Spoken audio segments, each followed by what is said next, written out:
ಭಾರತದ ಆಪರೇಷನ್ ಸಿಂಧೂರು ದಾಳಿಗೆ ತತ್ತರಿಸಿದ ಪಾಕಿಸ್ತಾನ ಜಗತ್ತಿನ ಎದುರು ತಲೆ ತಗ್ಗಿಸಬೇಕಾಯಿತು.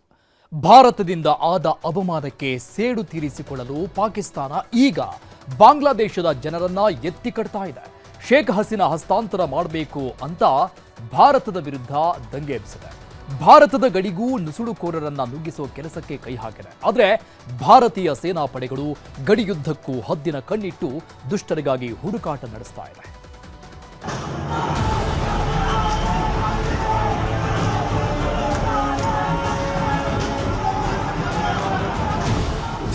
ಜುಲೈ ದಂಗೆಯ ನಾಯಕ ಬಾಂಗ್ಲಾದೇಶದ ಯುವ ನಾಯಕ ಶರೀಫ್ ಉಸ್ಮಾನ್ ಹಾದಿ ಅಂತ್ಯಕ್ರಿಯೆಗೆ ಸೇರಿರುವ ಜನಸ್ತೋಮ ಇದು. ಬಾಂಗ್ಲಾದೇಶದ ಢಾಕಾದ ಸಂಸತ್ ಭವನ ಎದುರು ಅಂತ್ಯಕ್ರಿಯೆಗೆ ಬಾಂಗ್ಲಾ ಸರ್ಕಾರ ವ್ಯವಸ್ಥೆ ಮಾಡಿತ್ತು. ಉಸ್ಮಾನ್ ಅಂತ್ಯಕ್ರಿಯೆಯಲ್ಲಿ ಭಾಗವಹಿಸಲು ಬಾಂಗ್ಲಾದೇಶದ ಮೂಲೆ ಮೂಲೆಯಿಂದ ಲಕ್ಷಾಂತರ ಮುಸ್ಲಿಮರು ಸಂಸತ್ ಆವರಣದಲ್ಲಿ ಜಮಾಯಿಸಿದ್ರು. ಬಾಂಗ್ಲಾದೇಶ ಸಕಲ ಸರ್ಕಾರಿ ಗೌರವ ಕೊಟ್ಟು ಶರೀಫ್ ಉಸ್ಮಾನ್ ಹಾದಿಯ ಅಂತ್ಯಕ್ರಿಯೆಯನ್ನು ನೆರವೇರಿಸಿತು.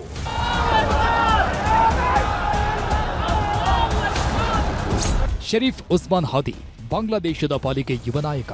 ಶೇಖ್ ಹಸೀನಾ ಸರ್ಕಾರವನ್ನ ಬೀಳಿಸಲು ಹೋರಾಟ ನಡೆಸಿದ ಯುವ ನಾಯಕ. ಆದರೆ ಇದು ಬಾಂಗ್ಲಾದೇಶದ ಜನರ ಪಾಲಿಗೆ ಮಾತ್ರ. ಆದರೆ ಭಾರತದ ಪಾಲಿಗೆ ಉಸ್ಮಾನ್ ಹಾದಿ ಒಬ್ಬ ದೇಶದ್ರೋಹಿ. ಯಾಕಂದ್ರೆ ಈತ ಭಾರತದ ಭೂಪಟವನ್ನೇ ಪಾಕಿಸ್ತಾನದ ಜೊತೆ ಸೇರಿ ಬದಲಿಸಿದ ಕಿರಾತಕ. ಪಶ್ಚಿಮ ಬಂಗಾಳ, ಬಿಹಾರ, ಅಸ್ಸಾಂ, ಮೇಘಾಲಯ, ಜಾರ್ಖಂಡ್ ರಾಜ್ಯಗಳೆಲ್ಲ ಭಾರತಕ್ಕೆ ಸೇರಿಲ್ಲ. ಗ್ರೇಟರ್ ಬಾಂಗ್ಲಾದೇಶದ ರಾಜ್ಯಗಳು ಅಂತ ಹುಚ್ಚುಚ್ಚು ಹೇಳಿಕೆ ಕೊಟ್ಟಿದ್ದ. ಗ್ರೇಟರ್ ಬಾಂಗ್ಲಾದೇಶ ಬಾವುಟವನ್ನು ಬಿಡುಗಡೆ ಮಾಡಿದ್ದ. ಭಾರತವನ್ನೇ ಟಾರ್ಗೆಟ್ ಮಾಡಿದ್ದ ಈ ಉಸ್ಮಾನ್ ಹಾದಿಗೆ ಪಾಕಿಸ್ತಾನ, ಚೀನಾ ಭರಪೂರ ನೆರವು ಕೊಟ್ಟಿತ್ತು.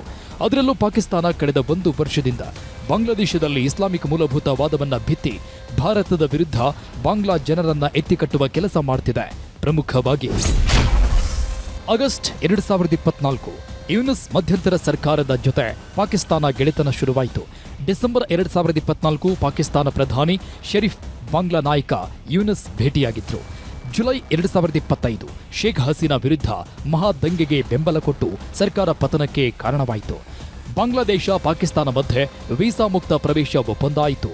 ಆಗಸ್ಟ್ 2025 ಢಾಕಾದಲ್ಲಿ ಪಾಕಿಸ್ತಾನ ರಾವಲ್ಪಿಂಡಿಯಲ್ಲಿ ಬಾಂಗ್ಲಾದೇಶ ಮಿಲಿಟರಿ ಕಚೇರಿ ತೆಗೆದು ಒಪ್ಪಂದಗಳಿಗೂ ಸಹಿ ಹಾಕಿದ್ವು. ಅಕ್ಟೋಬರ್ 2025 ಪಾಕಿಸ್ತಾನ ಜನರಲ್ ಸಾಹಿರ್ ಶಂಷಾದ್ ಮಿರ್ಜಾ 4 ದಿನ ಬಾಂಗ್ಲಾ ಭೇಟಿ ನೀಡಿದ್ದ. ಅಕ್ಟೋಬರ್ 2025 ಬಾಂಗ್ಲಾದಲ್ಲಿ ಪಾಕಿಸ್ತಾನ ಮೊದಲ ಐಎಸ್ಐ ವಿಶೇಷ ಸೆಲ್ ಸ್ಥಾಪಿಸಿದ್ದು ಮಿಲಿಟರಿ ಮತ್ತು ಗುಪ್ತಚರ ಅಧಿಕಾರಿಗಳ ತಂಡವನ್ನು ಹೆಚ್ಚು ಮಾಡಿದೆ. ಉಸ್ಮಾನ್ ಹಾದಿ ಹತ್ಯೆ ಹಿಂದೆ ಪಾಕಿಸ್ತಾನ ಷಡ್ಯಂತ್ರ ಇರುವುದಕ್ಕೂ ಭಾರತ ಸಾಕ್ಷಿ ಸಂಗ್ರಹಿಸುತ್ತಿದೆ. ಆದರೆ ಬಾಂಗ್ಲಾದೇಶದಲ್ಲಿ ಉಸ್ಮಾನ್ ಹತ್ಯೆಗೆ ಭಾರತವೇ ಕಾರಣ ಅಂತ ಅಪಪ್ರಚಾರ ಮಾಡಿ ಭಾರತದ ವಿರುದ್ಧ ಬಾಂಗ್ಲಾ ಯುವಕರನ್ನು ಎತ್ತಿಕಟ್ಟುತ್ತಿದೆ. ಪರಿಣಾಮ ಬಾಂಗ್ಲಾ ಮತ್ತು ಭಾರತದ ಗಡಿ ಪ್ರದೇಶದಲ್ಲಿ ಈಗ ಉದ್ವಿಗ್ನ ಪರಿಸ್ಥಿತಿ ನಿರ್ಮಾಣವಾಗಿದೆ.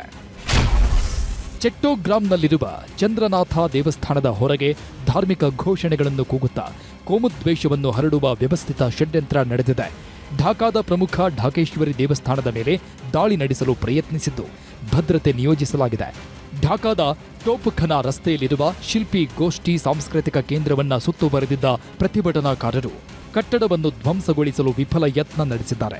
ಭಾರತದ ಗಡಿಗೂ ಬಾಂಗ್ಲಾ ಯುವಕರನ್ನ ನುಗ್ಗಿಸುವ ಷಡ್ಯಂತ್ರವೂ ನಡೀತಿದೆ.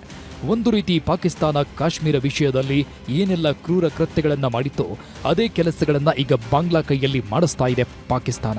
बहुत दुखित बात है. मैं तो इस किस्म की मॉब रूल जो किया जाता है ये बिल्कुल नहीं चलना चाहिए हमारे पड़ोस देश में. और हम चाहते हैं कि वहाँ लोकतंत्र वापस आए.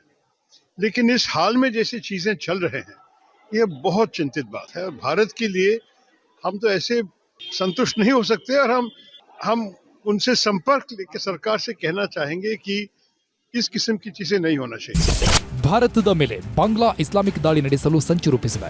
ಈ ಬಗ್ಗೆ ಇದೇ ಶಶಿ ತರೂರ್ ನೇತೃತ್ವದ ಸಂಸದೀಯ ಸ್ಥಾಯಿ ಸಮಿತಿ ಮೋದಿ ಸರ್ಕಾರಕ್ಕೂ 3 ದಿನಗಳ ಹಿಂದೆಯೇ ವರದಿ ಕೊಟ್ಟಿತ್ತು. ಈಗ ವರದಿಯಲ್ಲಿ ಹೇಳಿದಂತೆ ಬಾಂಗ್ಲಾದಲ್ಲಿ ಭಾರತದ ವಿರುದ್ಧ ದಾಳಿಗಳಿಗೆ ಷಡ್ಯಂತ್ರಗಳನ್ನ ಪಾಕಿಸ್ತಾನ ಹೆಣೆಯುತ್ತಿದೆ. ಒಂದು ಕಡೆ ಜಮ್ಮು ಕಾಶ್ಮೀರದಲ್ಲಿ ಭಾರತದ ಮೇಲೆ ಉಗ್ರರನ್ನ ಛೂ ಬಿಡ್ತಿದೆ. ಇನ್ನೊಂದು ಕಡೆ ಬಾಂಗ್ಲಾ ಯುವ ಸಮೂಹವನ್ನ ಭಾರತದ ವಿರುದ್ಧ ಎತ್ತಿಕಟ್ಟೋ ಕೆಲಸ ಮಾಡ್ತಿದೆ. ಆದರೆ ಭಾರತ ಇದಕ್ಕೆಲ್ಲ ಬೆದರೋ ಪ್ರಶ್ನೆಯೇ ಇಲ್ಲ. ಯಾಕಂದ್ರೆ ಪಾಕಿಸ್ತಾನ ಮತ್ತು ಬಾಂಗ್ಲಾದೇಶದ ಗಡಿಯುದ್ದಕ್ಕೂ ಭಾರತೀಯ ಸೇನಾ ಪಡೆಗಳು ಹದ್ದಿನ ಕಣ್ಣಿಟ್ಟಿವೆ. ಅನುಮಾನಾಸ್ಪದ ವಾಹನಗಳನ್ನೆಲ್ಲ ಕಣ್ಣಿಗೆ ಎಣ್ಣೆ ಬಿಟ್ಟುಕೊಂಡು ಪರಿಶೀಲನೆ ಮಾಡ್ತಿದ್ದಾರೆ. ಇನ್ನೊಂದು ಕಡೆ ಬಾಂಗ್ಲಾ ನುಸುಳುಕೋರರನ್ನ ಪಾಕಿಸ್ತಾನ ಗಡಿಯಲ್ಲಿ ನುಗ್ಗಿ ಬರ್ತಿರೋ ಉಗ್ರರನ್ನು ಸೇನಾಪಡೆ ಹುಡುಕಿ ಬೇಟೆಯಾಡ್ತಿದೆ. ಒಟ್ನಲ್ಲಿ ಪಾಕಿಸ್ತಾನ ತನ್ನ ಕೈಯಲ್ಲಿ ಏನೂ ಆಗಲ್ಲ ಅಂತ ಗೊತ್ತಾಗಿ ಈಗ ಚೀನಾ ಸಹಾಯ ತಗೊಂಡು ಬಾಂಗ್ಲಾದೇಶವನ್ನ ಭಾರತದ ವಿರುದ್ಧ ಎತ್ತಿ ಕಟ್ತಿದೆ. ಪಾಕಿಸ್ತಾನ ಮಾತನ್ನ ನಂಬಿ ಬಾಂಗ್ಲಾದಲ್ಲೂ ದಂಗೆಗಳು ಇಳಿತಿದ್ದು ಎಲ್ಲಿಗೆ ಹೋಗಿ ನಿಲ್ಲುತ್ತೋ ಏನೋ. Bureau report, news 18.